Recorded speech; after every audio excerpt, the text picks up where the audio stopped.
phase one of the interview process, gaining confidence of the candidate. Well, the first way to get confidence in a candidate is by building rapport.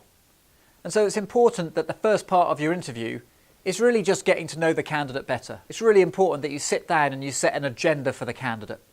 The reason being is that you set the stall out that I'm in control of this meeting. So once you've set the agenda for the candidate and ask them if they'd like to add anything to that agenda, we begin the process of gathering key information. So the first thing you'll probably do is run through their CV. My recommendation is that you start at their most recent job. The reason being is that as the interview goes on, they're going to run out of energy, and you don't want them to put all their energy and focus into jobs they had 20 years ago. The information you want the base salary, so you can see how that salary has progressed over time. You want the name of the manager that they reported to, because that will be useful for reference information at a later date. And then you want, for each of their roles, the responsibilities for that role. Now, that may well be on the CV, but what you've got to do is make sure you ask explanation questions rather than confirmation questions. So a level 1 recruiter will go, so you do management accounts? Great. So you do .NET development? Great. What you need to do is start all your questions with one of these two phrases. How are you involved with X? Or what were your responsibilities for Y?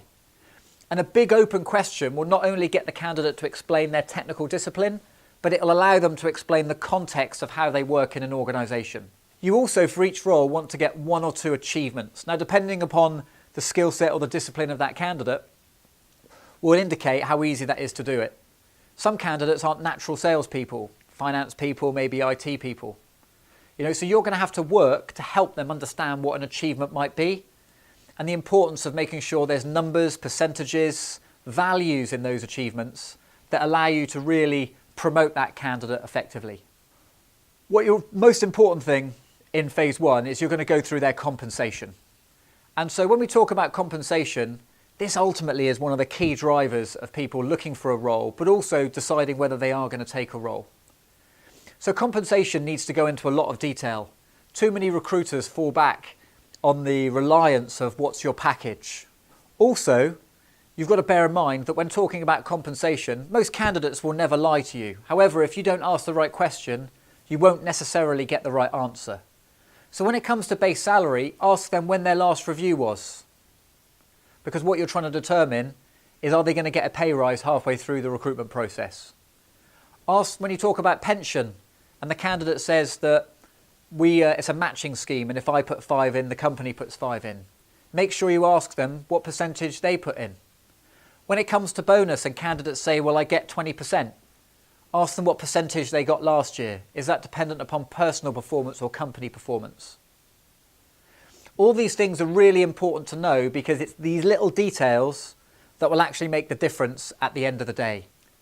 Too many recruiters that I speak to say they're really unlucky at the end of the assignments, but when you dig into it, they're only unlucky because they didn't get the right information at the first point of contact with a candidate. What you need to ask is, what's the most important thing that you want from your next role? What's the most important thing from the compensation?